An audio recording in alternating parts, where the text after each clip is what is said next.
Hello, I'm Mark Anderson, U.S. correspondent for UK Column, and this is another interview for the year 2026. I've done one so far prior to this on banking with Conrad LeBeau, Banking and Money, but now we're going to take a deeper and different look at the monetary riddle, what's sometimes called the money trick. And who better to describe the money trick, its sum, its substance, what it's about, than John Weston Briggs from Hastings, UK.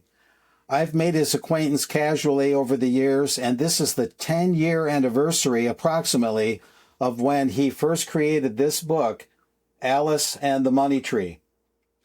And this book fills a very important role in society's efforts, and these efforts are becoming more widely known. People are waking up. Society's efforts to unmask the real magicians, no, not David Copperfield, but with names like Alan Greenspan, with names like Mark Carney, and even their bosses. Yes, I'm talking about the banksters, the central bankers, and their minions in the commercial banking system. And what we've been experiencing over the decades and even centuries, in fact, a lot of this goes back to antiquity, is the machinations of the banking system.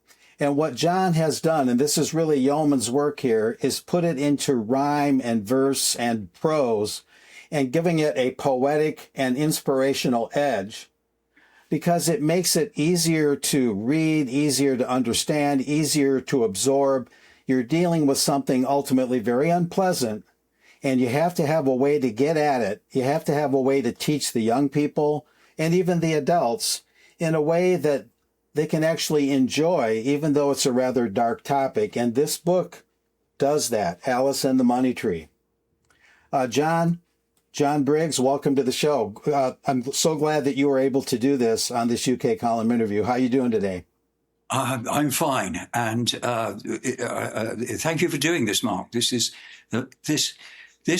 the key subject in all of the things that you can find on the web anywhere. This is the key to putting everything right in the world, and everything is not so good everywhere, as we know, and not improving anyway. But this is the key, and it always has been for hundreds of years.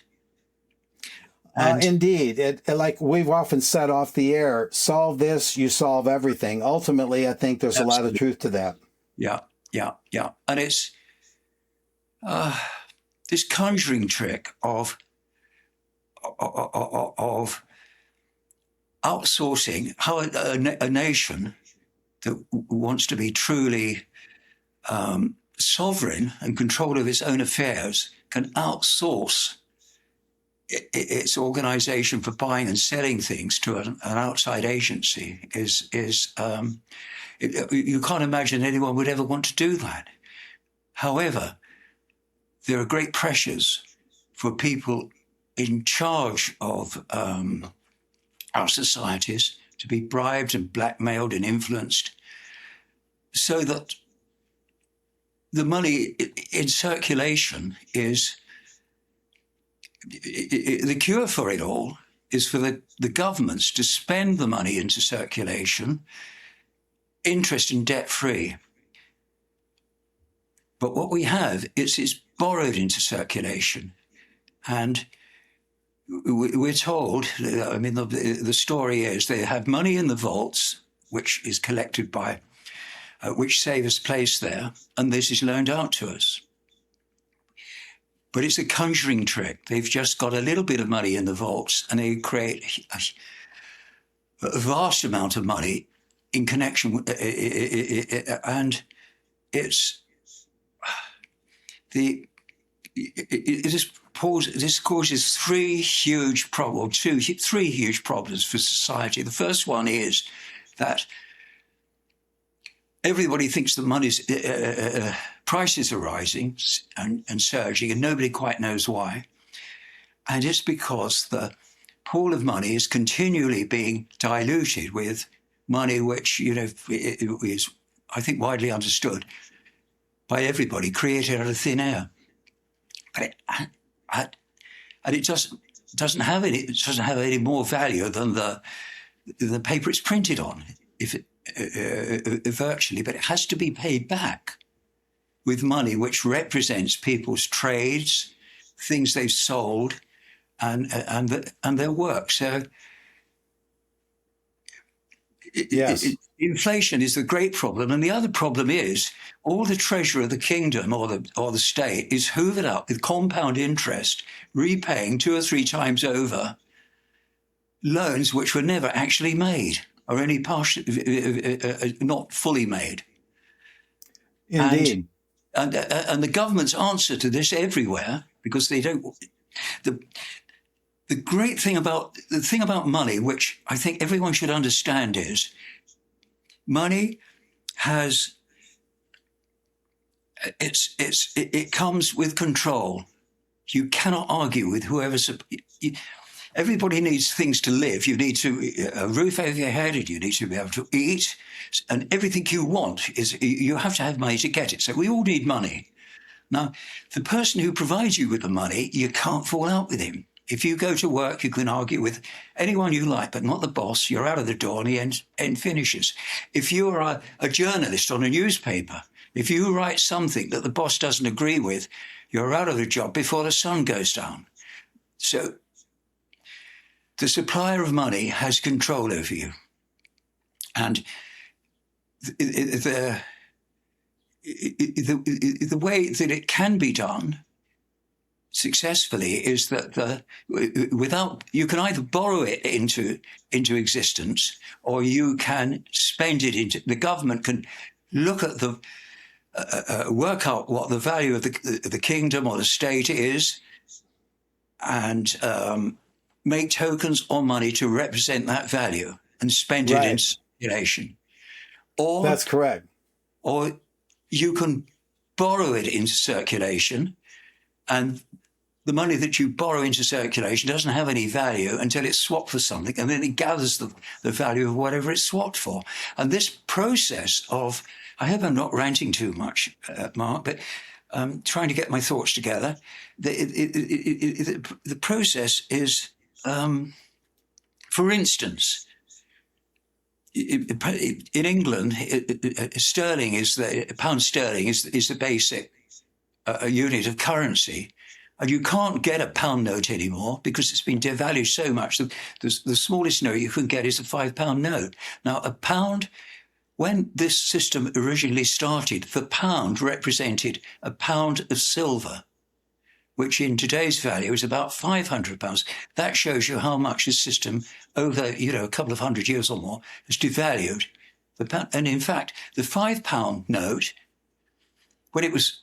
if you went back to when it was originally, the value of that would be £2,500, and now you can barely get a cup of tea for it. That's how much the system is continually diminishing the value of money, and everybody thinks money is going up.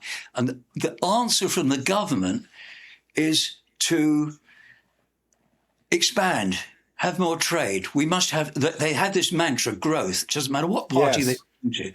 We must have growth instead of dealing with the real problem. And the real let me interject there, John. That's a good plateau. I want to make sure that we introduce you a little bit about your background, and we'll revisit, because you just led us on a nice narrative that kind of describes the basic foundational problem, and you got us to a nice plateau there. Now, you've worked in, I believe, the shipping industry, and I think you have an engineering background. Correct me if I'm wrong. Tell us a little bit about yourself. You're from Hastings, correct? Really, I was born in Kent, but most of my life I spent in the Chiltern Hills, which are sort of in between London and Oxfordshire. For some reason, I decided to move down to Hastings by the sea. What inspired you to write this book? When did you first realize that these money machinations were working against us, and the root of the problem, as you so ably described in the narrative that you just gave? When did you first realize it, and what made you write not only a book, but this particular kind of book? Yeah, good. That's good, Mark. Well, I first came across. I was on a skiing holiday years ago. I don't know, before 2000. I don't know, 20, 30 years ago. And we're in a skiing group, and the chap that was the alpha male leading us all from the hotel, his wife, I think it was something big in the city of London, and she used to talk to me as we queued up. And she said, well, you know, money isn't really money, it's debt, and it disappears when you pay it off. I'm not sure that she really understood this, but every morning I talked to her and questioned her about this. And I couldn't really, it didn't make much sense to me, but I dug into it, and it was like a dog with a bone. And I'm going back 20 years, probably more than that. And then when I worked out what was really happening, you know, my jaw hit the ground. I could see that it's just frankly a swindle. And to write this kind of book, what might have been? That's your other question. I wrote that because I think if you rant and talk a bit like I am now, you don't get so much penetration. But if you made an agreeable book with pictures, with big gaps between the writing, and I stole all of the pictures from the original Alice in Wonderland. I discovered that the copyright was off, and I thought, well, I can't get it. I can't find anyone to draw as well as that. I'm going to use them, and I did.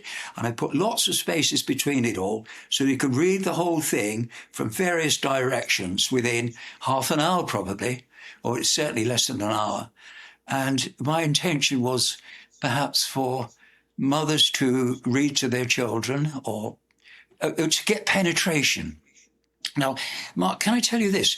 I got this out to remind myself. I've got this letter here that I'll read it to you. That was sent to me by a gentleman who got my book, and he came back and he bought another 10. He wrote me this letter. Now, this is the most extraordinary thing, because this is one of the front players in the financial industry. And I mean, just the other night I was watching that film called Margin Call. Have you seen that? No, sir, I don't believe so. You must watch it. It's really talking about the Lehman Brothers crash in 2008. It's a brilliant film. It's one of the best. You must get it and watch it. Now, this chap is one of these people that work on the front line of the financial industry. They are brain surgeons. They're really clever people. And now this chap wrote to me and he said, I graduated with a degree in business studies in 1992. I studied economics and finance at school and college, a total of 7 years. I worked in the investment industry, including the derivatives market, fidelity, stockbroking, and then investments, and also Morgan Stanley. In 1995, I resigned and got out to save my sanity and health. I knew deep down something was wrong, but I never quite understood what the big picture was. This is our problem. People on the coalface dealing with stuff with great minds can't realize it's such a jaw-dropping scam. The human brain can't take it in. He goes on to say, not once was I told how the money system worked. Isn't that incredible? So somehow it really is. And this book, based on people like that and their epiphanies and their realizations and the gradual awakening that you described that you went through that led to the writing of this book. Yeah. What's great about this, John, is not only did you understand that there's a money riddle, a money trick that needs to be unraveled, you devised a way to unravel it. It's like the screwdriver that takes the bolt out of the structure. Oh, Mark, you're very. And I really think that if I share a little bit of this book and read the prose and the rhyme and the verse, and as you say, you had some Alice in Wonderland style illustrations there. Yeah. The book has a certain charm, despite the rather dark and ambiguous and puzzling topic. And I think that what it would enable people to do, because it's designed for it, is to create a kind of child and adult education crusade. Yeah. This book needs to get into more classrooms. It needs to get into homeschooling curriculums, and adults need to share it at the kitchen table As we all know, the kitchen table is a formidable weapon against the New World Order if we sit down and talk. But I'm going to share some of this, and I want you to comment on what I read a little bit, because I want people to understand the way this book is written. Now, right in the beginning, there's an introductory verse. Illiteracy, that curse of old, kept the people poor and cold. Now ignorance of cash is used to keep the silly geese confused. Yeah. Well, so I mean, what's interesting there is illiteracy is a problem, and I have a good handle on why there is illiteracy. We won't go into that, but illiteracy is foundational. If you're illiterate, you can't read to learn. You have to learn to read in order to read to learn. Yeah. So if you have enough illiteracy, people don't have the tools to grasp anything. So John Weston Briggs' book would be a tough read. But fortunately, we have reasonable literacy in the world overall, although it could be better. Yes. But then even if you have reading literacy, if you still have financial illiteracy, which is what most of the world has, yes, and you cited the guy that wrote you the letter, that person you would think would have financial literacy, but he does not in the full sense of the concept, correct? Yeah, absolutely. So therefore, we'll read a little bit more, then I'll have you comment. Yeah. The Mad Hatter's Tea Party. Money doesn't grow on trees, said Alice. Of course it does, retorted the March Hare scornfully. Money is paper, and paper is made from trees. Everybody knows that. Then how does it come to us? Asked Alice. You stupid child, snapped the Mad Hatter. The Bank of Wonderland presides over money creation. First, it declares the value, and then here's the key, it is lent out at interest. And Alice is, of course, quizzical. Why does the bank declare that? She asks. You must be very dull to ask that, replied the Hare. All kingdoms must do this. How else do you think the population can buy and sell things? So it is, if it's borrowed at interest, Alice asked, who pays it back? Why, the population, retorts the Hare with an exasperated sigh, like, You seem to have a very poor understanding of the simplest things, so the Hare is pretty wise here. Well, who gets the interest when it's paid back? Alice asked. The men who create and lend the money, of course, snapped the Hare. How else do you think they are able to buy their yachts and castles and all the kingdom's treasure? And that's the Bank of Wonderland, a great metaphor for the Bank of England, the Federal Reserve System, the European Central Bank. That's the very first part of this wonderful book, John. And it must have taken you a while to work all that out. Any reflections you might have on that? When I look at it, I can't believe I wrote it, frankly. I mean, I'm not a very literate person, but I felt compelled I must do something, and do something which had penetration. And indeed, so that was my best attempt. Perhaps somebody might pick this up and issue a comic to make it, or make some leaflets and drop them from helicopters. I'll tell you what, John, I'll rent the helicopter and you do the dropping. How's that? Okay, yeah. This ought to be, we've got to get everybody to understand this. If we're to escape, we're not going to vote our way out of it. We're not going to protest our way out of it. We're not going to get anybody in Parliament to do anything about it, because to qualify for Parliament these days, it seems to be you've got to be mentioned in dispatches in the Epstein files. So you... that's very likely, right? Ground level, and if somebody could make a comic, or, well, I don't know. I mean, a few thousand people can read this book, but we need more than this, Mark. And what can we do? Well, that's the You're doing great things. You're doing wonderful things. That's the partial purpose of this interview, of course, is to raise the visibility of a book that's been out 10 years and has had some reasonable circulation, some reasonable sales here and there. But Yeah. how do we get it to the next level? That's part of what this is about. Yes. Thank you, by the way, thank you for recently shipping me about 20 of these. I'll And I'm send you going to another get, 20, Mark. there's a brand new library going up about 5 miles to my east. When they christen the place and open their doors, I'm going to be the first one waiting with my nose against the glass with some copies of this book in tow. And I want to keep going a little bit on this opening chapter, John, Yeah. because it's so brilliantly written. Who are these people, Alice went on to ask, about the Bank of Wonderland, those that are profiting off the interest? Because it's not so much the creation of the money from nothing, although that raises eyebrows. It's the fact that they charge interest on it. And I've read a lot of the Federal Reserve's own books, like Modern Money Mechanics.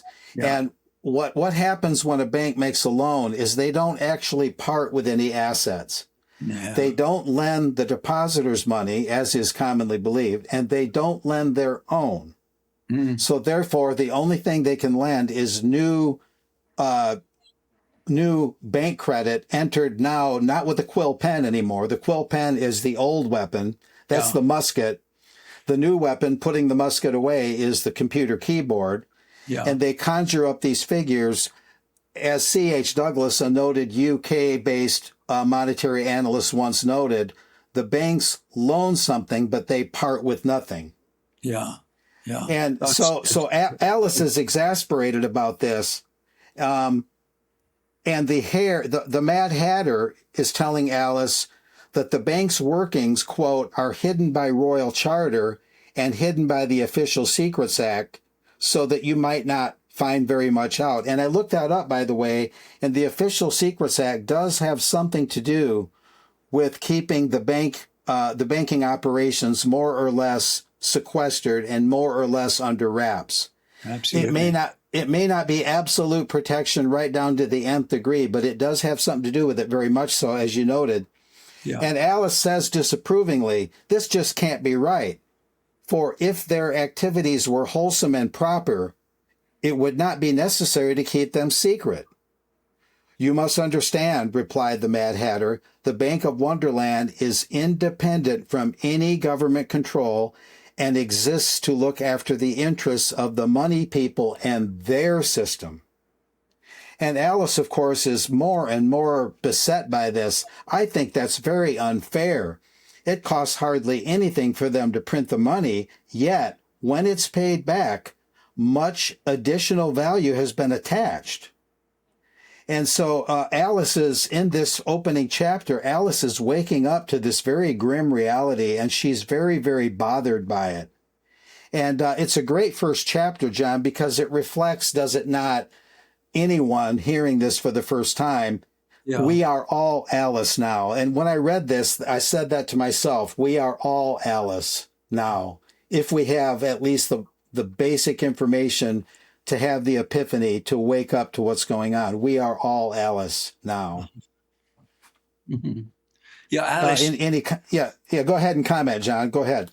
I was just going to say, in those Alice books, the thing about it, those Alice, in the Alice in Wonderland and Alice's Adventure, she's challenging authority all the way through it.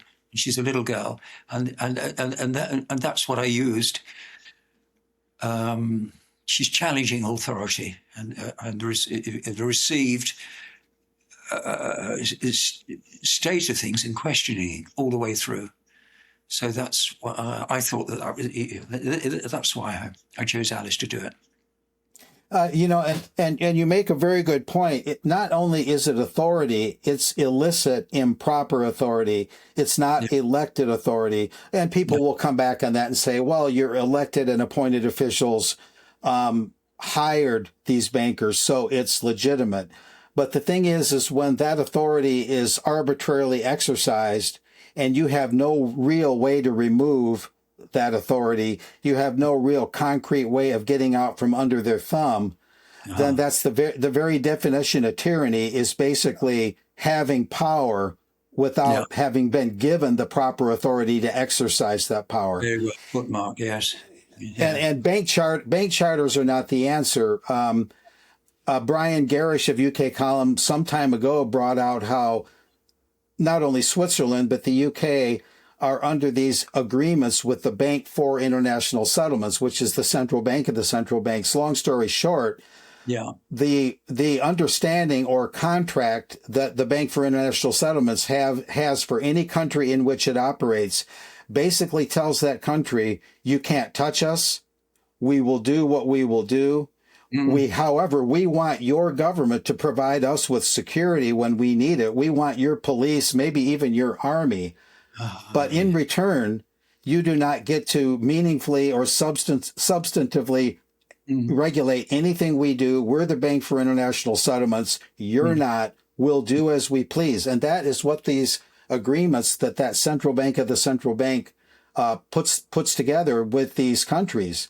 It renders itself basically untouchable, and yet it still wants state protection. Yeah. It's they play their game very, very successfully. It's very, very hard to counter it. The only way we'll ever do it is to get everyone to understand it. And people... That's exactly right. And that's why I talk about this book, not only in general, but in terms of it being a way to put a real gap, a real breach in their armor, because it's going to take something that they're not counting on. It's going to take an educational movement, and that educational movement needs the right tools. Yeah. Dry lectures on the evils of banking alone will not do it. No, absolutely so. Could even make it simpler, like that leaflet I gave, I posted to you. It's not really worked out properly, but something very, very simple, like a Grimm's fairy story, to distribute. I think it might kick more doors open. Indeed. Simple and easy to read. I'll share a little bit more, because this is so much fun to read at the same time being so informative. And the Mad Hatter is talking to Alice and cautioning her about being too outspoken. I'd be very careful to whom you say that, said the Mad Hatter sternly. A number of people have tried to undo this thing in other countries, and curiously, it always seems to bring to them very bad luck. I'm thinking of Mr. Lincoln, Mr. Kennedy, and a number of other American presidents. That would be James Garfield, William McKinley, all pretty much assumed to have been given retirement plans, to put it mildly, by the banksters. And then I put a note in here that this is my copy, so I gave myself permission to scribble in it. I put media as a subhead. Remember, the Mad Hatter continued, every newspaper and channel of information must be controlled tightly, and all key people bribed or blackmailed if the word is not to get out. And Alice has had enough. That's outrageous, she cried. Why, they are nothing but knaves and tricksters and parasites. And then she intimates we need to send them packing. Yeah. And there's, I can't get over the charm of this, even though it's telling me something I don't want to hear. It makes me want to hear it. That's what I love about it. And that's what's so important about spreading the word. You don't want to put this down until you're done with it. And so you can't help but be informed. If it was just straight telling you about the banksters, you might quit halfway and go, man, that's just too heavy. Yeah. That's like trying to eat a loaf of bread in one bite. I can't do it. So very, very brilliant, John, the way it's laid out. And some of it is more poetry than prose. I'll share some of the poetry, but of course, I'll ask you for any further reflections here. Well, I extend my huge gratitude to you, Mark. That is splendid. That's everything I wanted to try and achieve. You have articulated, and that's why I constructed it that way. What feedback, before I share a little bit more, what feedback over the years that since you wrote this book, we're basically at the 10-year anniversary, what feedback have you gotten? Not only the letter that you shared earlier today, But what other feedback have you gotten from retired teachers? It might be other people that worked in the financial system, former coworkers, family members, friends. Yeah. What feedback, or what's some of the more notable feedback you may have gotten over the What years? I've noticed is a lot of people come back and buy more copies. Quite a number. Yes, I'm one of them. Yeah, It's I've a vehicle to once the pen is dropped with whoever's managed to read it, to pass. It's a way of getting this information to others, because it's it's it's it's it's hard work trying to explain this to somebody, because it is such a blindingly obvious fraud that the human brain just it can't take it in. indeed. There's a Sherlock Holmes movie. One of the ones where Robert Downey Jr. played Sherlock Holmes, which was a little awkward. Jude Law played Dr. Watson. But one thing that Holmes said in that movie, it's so overt, it's covert. Ah, yeah, yeah. And that describes this. It's not as if the banking system's invisible, it's overt, and yet it's so overt, it's covert. Yeah, hidden. Yeah. We handle the money every day, it absorbs our lives, and yet, as much of it might be visible above ground, like the proverbial iceberg, most of what it's constructed of is below ground and out of sight. Absolutely so, yes. Yeah, yeah. Mm. Anyway, go ahead, John. If you have something to add, otherwise I'll share a little poetry, but it's up to you. Yes, this is great what you're doing. This is, I haven't got anything really. Well, let's not forget the question, though. Other feedback that you've gotten, you said that most people buy more books. Is there anything else that you want to mention? I know that some of the comments on the back of the book. I wrote those. You must understand that. You must know that. I invented those comments. Oh, okay. So that's a play on words. That's fine. Yeah. But what are any other memorable feedback you've gotten? I know, again, you mostly get a request for more books, which is a good sign. Yeah. But in those 10 years, has it been a constant struggle, or have there been some breakthroughs? I haven't asked you that question off the air, so this is a fresh question. I put it's every month a few get sold. It's with the wholesaler. There are just two wholesalers of books in Britain. And I chose Gardeners, which is near here. And I supply them with 50 books every, month or every other month. And they sell them and they send me a bill from it all. But I do get comments back, and people do come and as I said, buy extra copies to give to other people. And people... Mark, I just wish... it could sell in the millions, not the thousands. Yeah, indeed. The publishing world, as well as the media world, as we know, is quite tightly controlled. I think it's a good time to share a little bit of the poetry, too. And a lot of this is done in sort of a Socratic method, asking questions. Oh, tell me the truth about cash. Is it only a token to buy things we need to and stash? How on earth would we get on without it? Please tell me the truth about cash. Could buttons be used for this purpose, or tally sticks fashioned from ash? If we say the object has value, oh, please tell me the truth about cash. The tally sticks, of course, is a Middle Ages way that they had a way of accounting for spending and commerce. For 700 years, all government expenditure was by tally sticks when we were free of usury. Indeed, and Ellen Brown, in her book, The Web of Debt, tells us about tally sticks, which is a very interesting thing. And what you just said puts it into perspective. Back when things were sane, I'll just pull over on the road here just for a moment. They tell us that the Dark Ages were so dark. It's beginning to emerge that the Dark Ages weren't exactly dark. Absolutely not. Maybe that people had to work less each year to make ends meet. They had much more leisure and free time. Yeah. And maybe the Dark Ages are now, you see. Absolutely so. When the usurers were thrown out of England, it was a golden age. All we hear about is the Black Death and people dying, but there were 160 holy days in the English calendar. That's where we get the word holiday.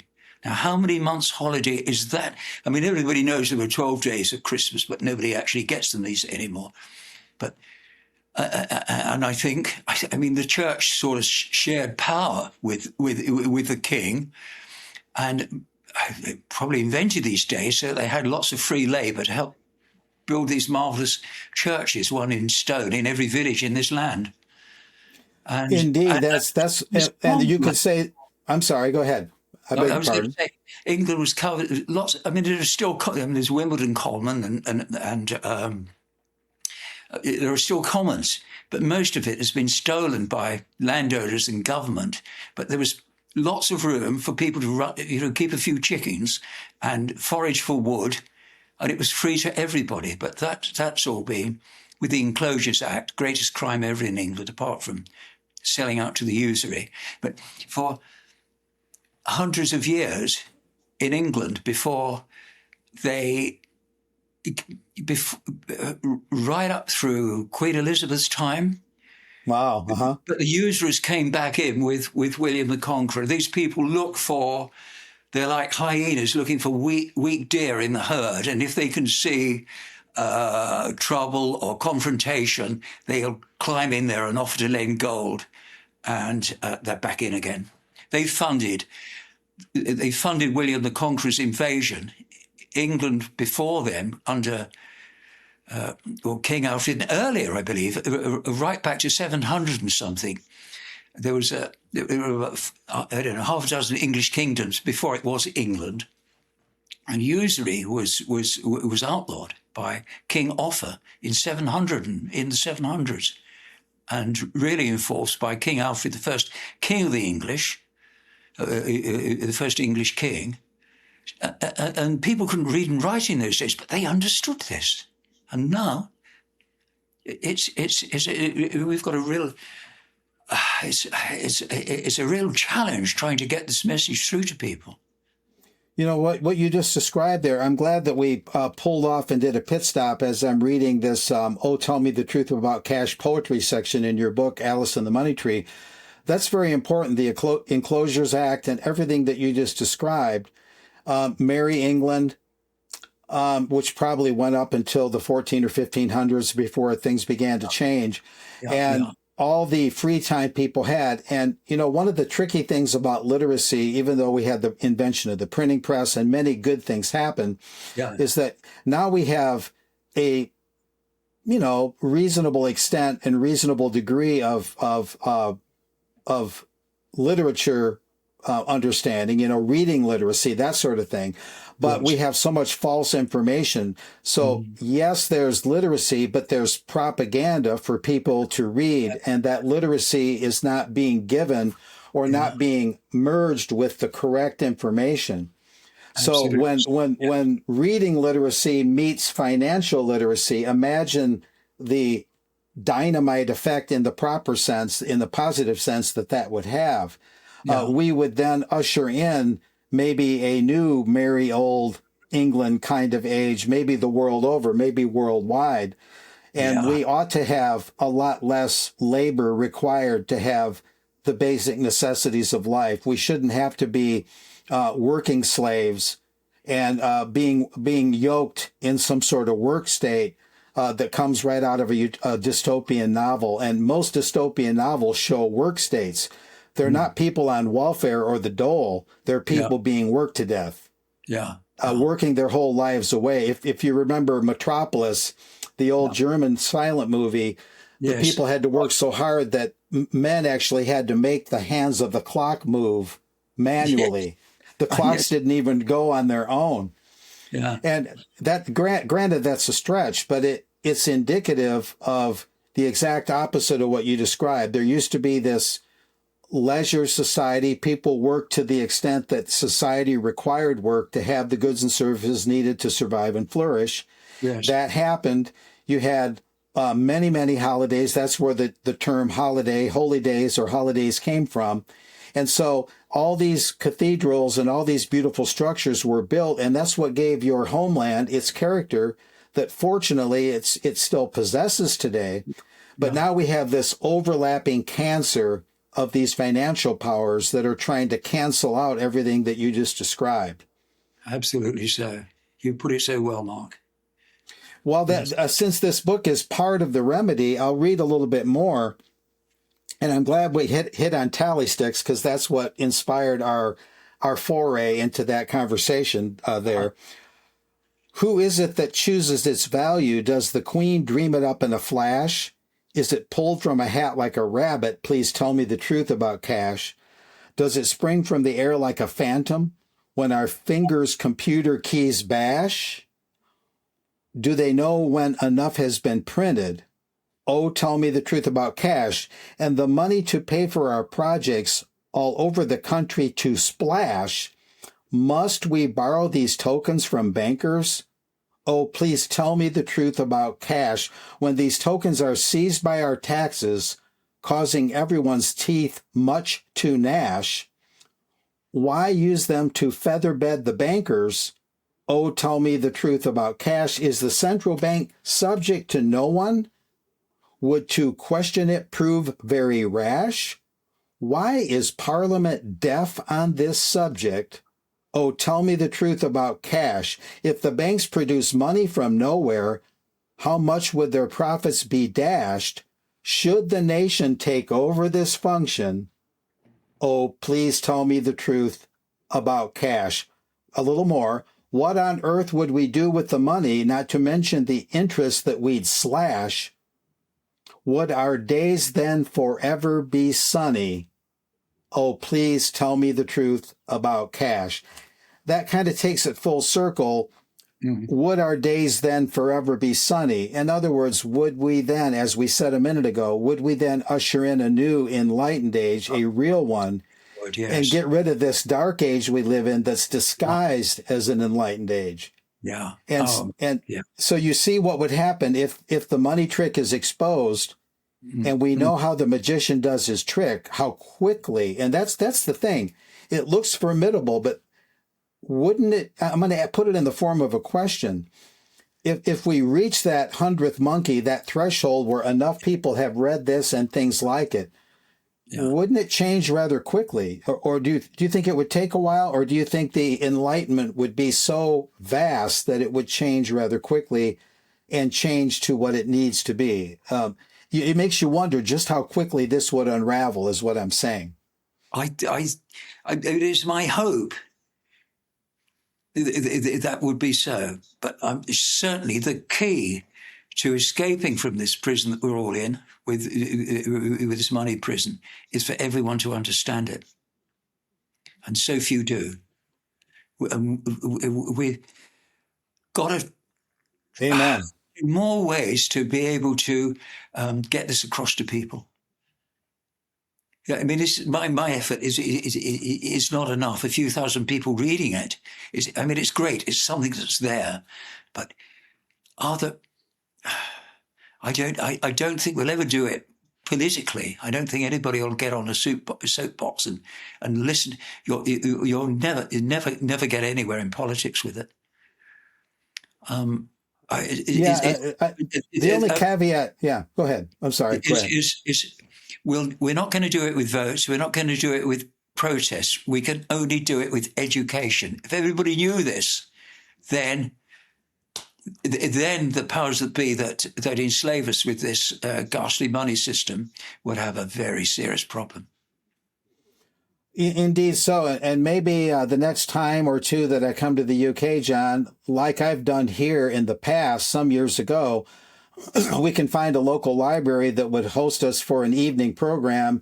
And maybe, even though maybe I'm being a little overly speculative at this point in time, maybe you and I can do a little presentation. Of course, you'd take the lead and I would just be sort of the guy that says, follow Mark, you're boy, I haven't got your style, but I'm up for that. Yes, please. Yeah, let's do a public presentation together. Ruffle some feathers and see. Organize that. It'll Yeah, be good. so you're okay with that, right? We're making a tentative Absolutely so, plan. yes. Yeah, this is Okay, my mission in life before I fall off my twig, is to get everybody in the world to understand it. yeah. So why not do it together? Yes. If that works out in all respects that it needs to. And so Oh, we'll see yes. about that. I do not have your talent for getting on my hind legs and delivering verbally in the way that you do, but I want to assist you in every way I can. Well, I was looking at it as me assisting you, but that's okay. One hand rubs the other. Yeah, good. So Yeah. yeah, okay. So it's a date. We'll call that a Yes, please. That's on. I'm looking forward to that much. yeah. Very good, very good. And I noticed also that you call it the money trick, Mm, and you put something in here that you can comment on a little more or reflect on. The magician metaphor, I scribbled that in there. yeah. And you're saying, and there's one of the characters in your book that's saying this, the entire world is fooled by this conjuring stunt. You must understand that the process of turning debt into money, or you might say money into debt, was Yeah. not designed to be logical. This is important. It was not designed to be logical, but designed rather to confuse and deceive. Mm, After all, when you see a lady cut in half by a magician, you know it's a trick. You don't have to understand how the trick works to know that it's a trick. Similarly, the bank, pretending to lend money it doesn't have while receiving payment and interest for money it didn't lend, as we said, a bank loans something but parts with nothing, performs just such a trick like a magician. However, most people don't realize that it's a trick. And of course, very few understand how it works. And some do. And so on and so forth. So, yeah, there's this minority of people that understand not only that it's a trick, but that it's a trick meant to deceive. Of course, all tricks deceive in a way, but deceive in such a way as to bring about oppression and suppress and oppress the people. mm-hmm. So it's for evil and immoral and fraudulent ends. It's not simply some innocent trick like pulling a rabbit out of your hat. Yes, yeah, yeah. And so on and so forth. But this book is really remarkable. Other parts about it, or within it rather, there's something here that says the Gryphon. This is this mythical creature, the Gryphon, Gryphon. Alice has a conversation with this Gryphon, which is something like a griffin. It's a mythical creature. The defense of the realm and the establishment and maintenance of the currency are the two prime responsibilities of government, the Gryphon says to Alice. To hand control of either to private hands is high treason. And you know, that's interesting. There's a movie starring Russell Crowe where he's a reporter, and the movie's called State of Play. And the ultimate realization that the reporter finds out in his investigations is that all these private military contracting companies, soldiers of fortune type companies, and in real life there are such companies. I think Executive Outcomes was the name of one of them. But what Russell Crowe, the reporter, finds out is all the private companies are not competing with one another to go fight wars and to be contracting with nations to go fight those nations' wars. They're private armies. What Russell Crowe, the reporter, finds out is all the private army companies have banded together to form a cartel. Mm. And that's considered off the page, outrageous. This has to be stopped. But when financial bloodlines and fortunes that are built over the centuries, when they combine and conspire to form central banks, to form these large financial institutions, we don't bat an eye. So we don't want private army contractors to collaborate and conspire, and yet we don't really realize we don't really realize it or bat an eye when financial outfits, financial elements combine and collaborate to do the very same thing, as the Gryphon is explaining. So the defense of the realm, we try to keep under government control, even though there's still a lot of contracting with private companies. Yeah. But the currency of the realm is just handed over, hand over fist, to private control. Yeah. That's the key, is to bring it back under control of the state, to be spent into circulation, not borrowed into circulation at interest. And the Bradbury Pound was a chapter in British history around the time of World War I. Yeah. And I'm not an expert on it, but the Bradbury Pound was, although tentative, although not complete necessarily, there was a window of opportunity there, was there not? Indeed, yes. There was when the balloon went up, there was a run on gold, and they hadn't got enough gold to give out to people that wanted them. So the Secretary of the Treasury was called John Bradbury there. And if you read it, it doesn't say, I promise to pay the bearer £1. It says it is £1, like Lincoln's greenback. It was £1. Didn't carry any interest. It got them out of a hole for about a year, and then they dumped it and went back to usury again. Yeah, so there was a 1-year window, and I have an article on the UK Column website about the island of Guernsey in the English Channel. Yeah. In the early 1800s, the island freed itself from the clutches of the banksters for 20 years and issued their own currency. 20 years. Yeah. Right off the shores of your home country. Yeah. See, so it has been done. Yeah. If it's been done before, and we don't want to cast... That's a good thought. We could do that again. We could have our own currency in Hastings.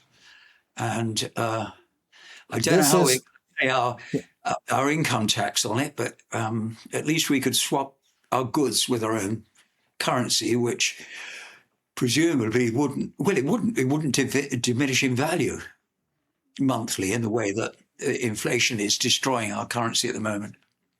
Yeah, there are people, this is worth a footnote, the late Robert J. Van Bemmelen, and I'll mention I'm dedicating this interview largely to the memory of Robert J. Van Bemmelen, who was a gardener and a teacher and a leader in his family, in his community, lived in Ypsilanti and near Ann Arbor, Michigan. He passed away, unfortunately, from cardiac arrest in 2020. Yeah. But he saw this book. He really liked this book. He had several in his office. And when I visit his family, I still sit in his office in his memory and work in there. He would have wanted that. Oh, that's nice.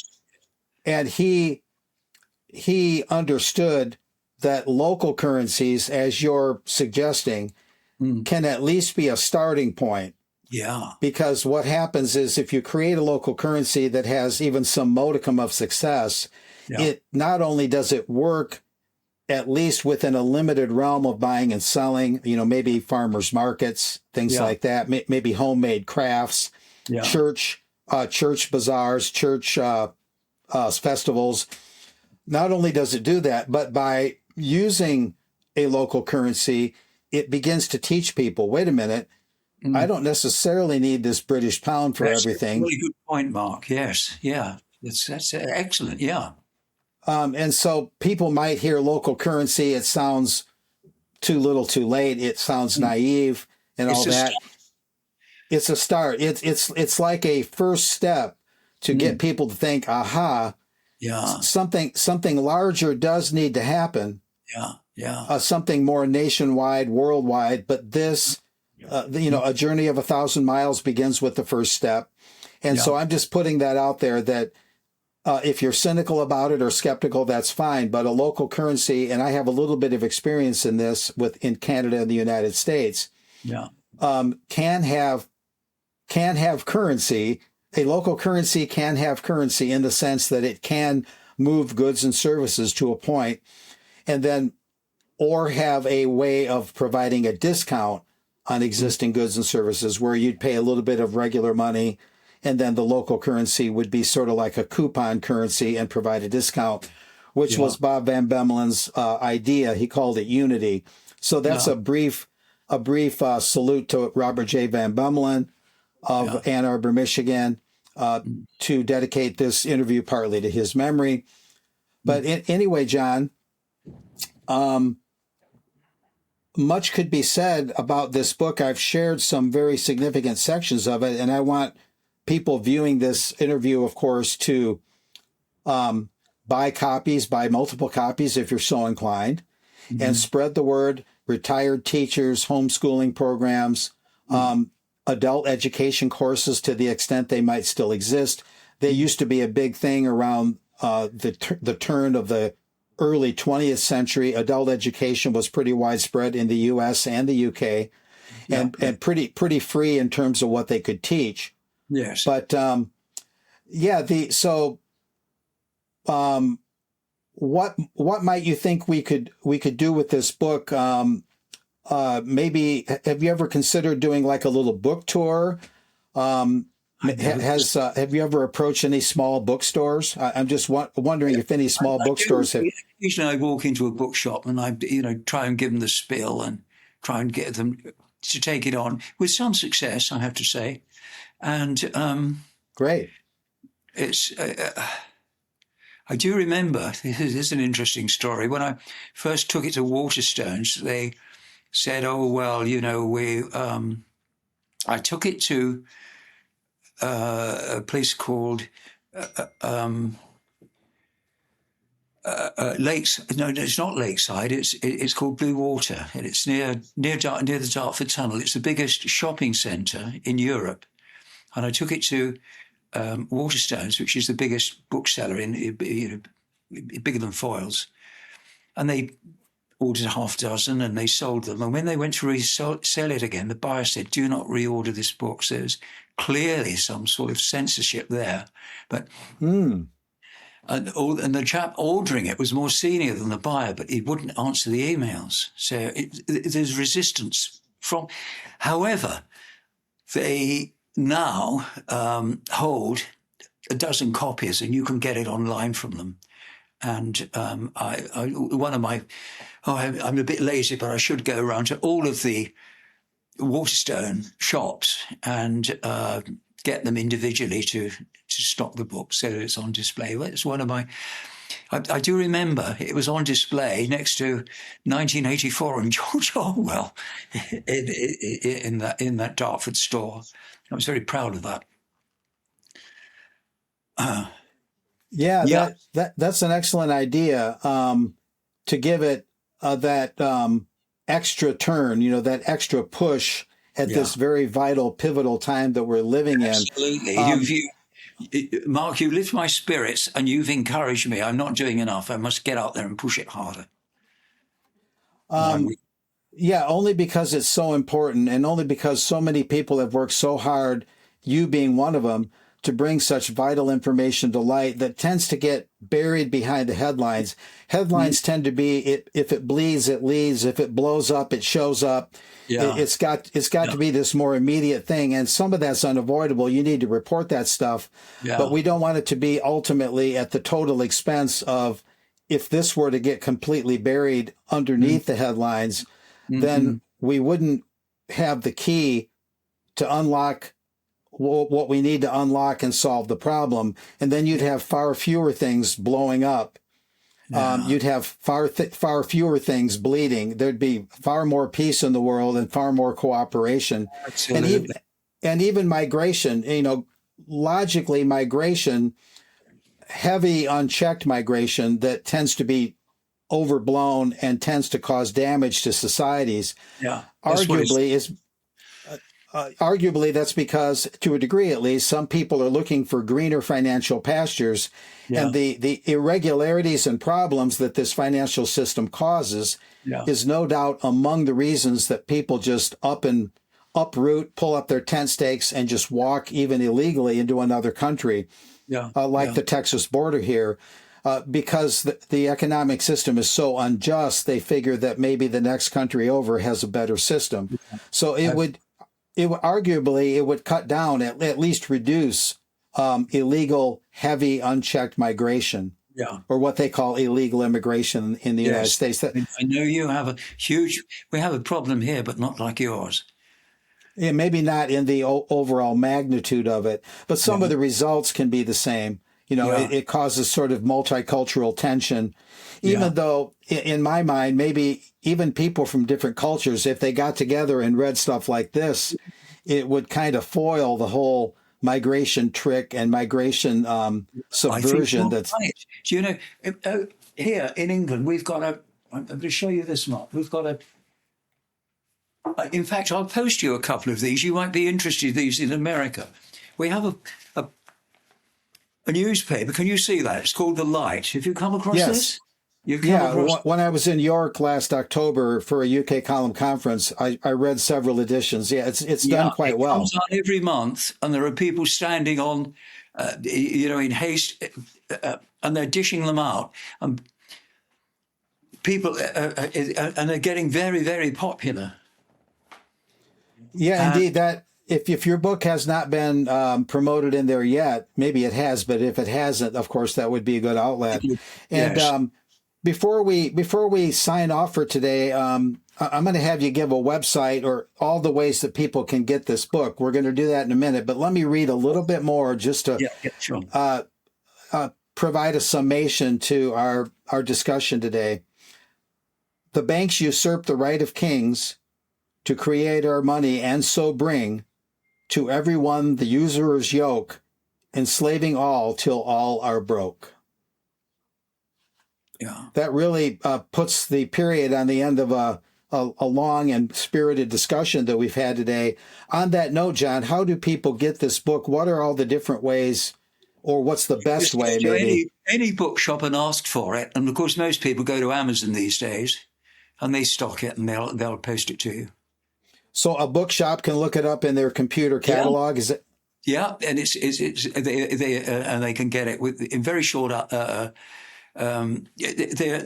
are stocks of it in the wholesalers, which is called Gardeners. There's just two in it that carry our books in England, and they carry a stock of it. And the bookshops, if you ask for it in any book, I like people to go to bookshops rather than Waterstones, the big one, because I like to support little bookshops. And then if they, and there was I do remember in London there was a sort of an Alice exhibition at the Royal Victoria. What's the music? The Albert Victoria and Albert Museum. So I went there and tried to give them my book because I think you need to sell this. They didn't want to know about it, but a bookshop just down the road, I went in and they sold a couple of dozen. You see, that's very interesting. That doesn't sound like a lot of books, but to just take a book in there cold turkey and say here, and they sell a couple dozen, that means that people were flocking to London to go to see this this Alice in Wonderland exhibition at the Albert Victoria Museum. And yeah, I was going to say that when you sell that books like that, they would want to sell it for to earn a buck. But, right? The bookshop round the corner sold a few. Right. I mean, that's fairly brisk sales, as I was mentioning here. That you sell a couple dozen there, a couple dozen here. Yeah. It shows that once people know it's there, either a few people are buying those couple dozen, maybe 3 or 4 people buy 3 or 4 books each, whatever, or somebody's buying.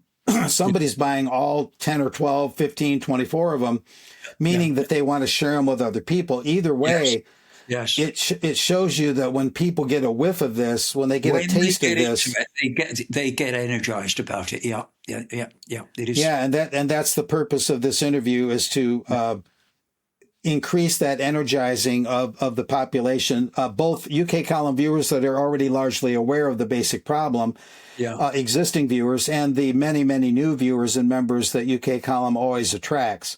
Yeah. And so we're all at different stages of education about various issues. That's just the way it works. Yeah. But John Briggs, thanks for doing this interview with me today.